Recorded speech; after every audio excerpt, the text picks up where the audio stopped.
Comment s'affirmer quand on est une femme?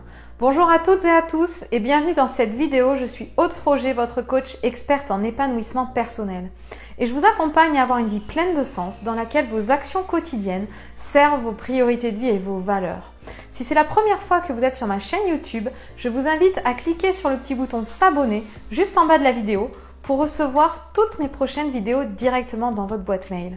Et je vous invite à cliquer sur le petit bouton de notification en forme de cloche pour recevoir tous mes conseils. Alors, comment s'affirmer quand on est une femme? Si vous regardez cette vidéo aujourd'hui, c'est peut-être parce que vous avez le sentiment de subir les choses, de ne pas réussir à dire non, ne pas refuser de faire certaines choses. Peut-être même avoir le sentiment de faire les choses par contrariété et surtout le sentiment de ne pas avoir le choix. Alors si c'est votre cas, sachez que vous avez toujours le choix. Je sais que ce que je vais vous dire ne va pas forcément être agréable, mais en tant que coach, je me dois de vous dire ce que vous avez besoin d'entendre et pas ce que vous avez envie d'entendre. Alors si vous vous reconnaissez dans cette situation, si vous sentez que vous êtes frustré, que vous grognez régulièrement d'avoir à faire des choses que vous n'avez pas envie de faire, mais que vous n'osez pas vous positionner et dire stop ou faire différemment, sachez que c'est possible et que vous avez la possibilité de prendre votre vie en main. Soit déjà en mettant un commentaire sous la vidéo pour me dire ce qui vous contrarie, ce que vous n'arrivez pas à affirmer, comment vous n'arrivez pas à vous positionner parce que j'y répondrai avec plaisir, soit en vous faisant accompagner par moi-même, en cliquant sur le petit bouton juste en haut de la vidéo pour remplir le questionnaire que je vous ai préparé et accéder à un bilan personnalisé avec moi dans lequel nous verrons ensemble comment vous accompagner au mieux justement pour réussir à vous positionner, à vous affirmer, à vous respecter.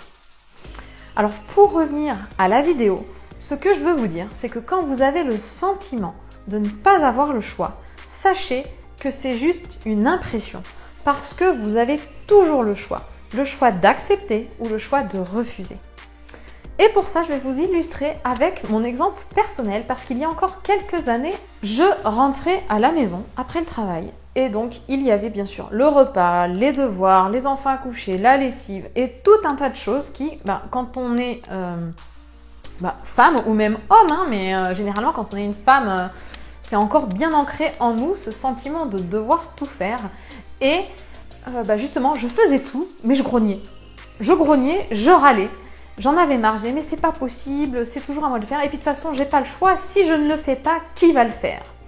Et donc en fait, en travaillant sur moi, j'ai pris conscience de certaines choses et c'est ce à quoi je veux vous amener si aujourd'hui justement vous êtes dans cette situation. D'avoir l'impression de ne pas avoir le choix et en même temps de grogner parce que vous le faites. Bon, prenez du recul. Moi, c'est ce que j'ai fait en travaillant sur moi et je me suis dit, mais finalement, en fait, je fais quelque chose en accusant les autres de ne pas le faire, je grogne et pourtant je continue à le faire. Donc, c'est un peu tordu comme fonctionnement. Et je me suis rendu compte que finalement, en faisant les choses, je me rendais indispensable à la maison. Donc, je grognais de les faire, mais finalement, il y avait un bénéfice secondaire. Puisque je continue à les faire, c'est que j'en tirais quand même quelque chose. Et c'est peut-être votre cas aujourd'hui. Donc, j'en tirais le fait que, à faire les choses, je me rendais indispensable aux yeux des autres. Et en étant indispensable aux yeux des autres, finalement, je m'assurais une place dans la famille.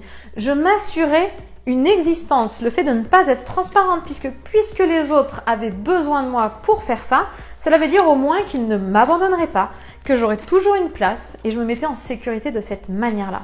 Alors vous allez me dire, c'est un petit peu tordu. Oui, effectivement, mais c'était mon fonctionnement.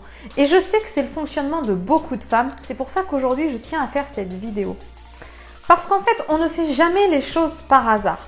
Même si c'est inconfortable, si on continue à faire les choses, c'est qu'on en tire un bénéfice qui est plus important et plus agréable que de changer. Alors moi, le bénéfice que j'en tirais, comme je vous disais, c'était le fait d'avoir une place, de me mettre en sécurité, d'être sûr que j'allais toujours exister aux yeux des autres. Et donc, c'était ce besoin de reconnaissance, d'être reconnu, de dire, écoute, ils ont besoin de moi, j'existe, je suis reconnue. Alors la deuxième étape, une fois que j'ai pris conscience de ce besoin de reconnaissance, ça a été de me dire bon bah très bien, mais sauf qu'aujourd'hui, ce besoin de reconnaissance, je le comble mais je grogne. Donc c'est pas tip top. Donc comment faire pour combler ce besoin de reconnaissance en étant épanoui? Donc la deuxième étape justement, c'est de vous dire bon, j'ai besoin de reconnaissance, comment je vais m'apporter moi-même de la reconnaissance mais d'une manière positive et qui va être bonne pour tout le monde parce que finalement quand je grogne, ce n'est pas bon pour les autres et ce n'est pas bon pour moi. Donc comment faire pour me mettre en sécurité, savoir que j'ai une place et que ce soit positif pour tout le monde. Alors tout ça, ça ne s'est pas fait en claquant des doigts, bien sûr c'est un travail que j'ai fait sur moi pour réussir à transformer et pour m'apporter ce besoin de reconnaissance, j'ai mis en place des choses pour moi justement. Prendre du temps pour moi, m'accorder de la valeur, faire des activités pour moi en premier.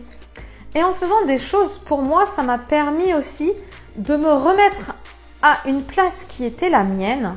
Et en reprenant la place qui était la mienne, ça a permis justement à mes enfants et à mon conjoint de reprendre la place qui était la leur. Et quand tout le monde est à sa bonne place, eh bien, finalement, ça se passe bien. Parce que ça permet à tout le monde de se responsabiliser, d'être à la juste place et de se sentir épanoui. Et il y a une harmonie qui s'installe justement dans la famille. Tout le monde prend ses responsabilités et du coup, tout le monde est sécurisé. Alors j'espère que vous avez pu vous identifier au travers de cet exemple personnel parce que je sais que c'est le commun de beaucoup de femmes et de familles.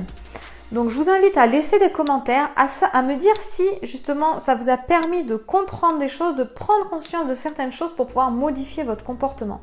Et si vous vous rendez compte que vous avez besoin d'être accompagné justement par une professionnelle pour pouvoir avancer et vous sentir mieux, je vous invite à me contacter au travers du questionnaire en cliquant sur le petit i juste en haut de la vidéo.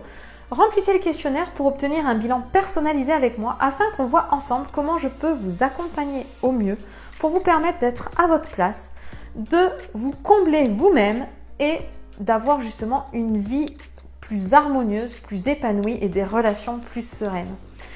Je vous invite à partager cette vidéo à un ami ou une amie à qui elle pourrait servir. Je vous souhaite une très belle journée et je vous dis à demain pour une prochaine vidéo.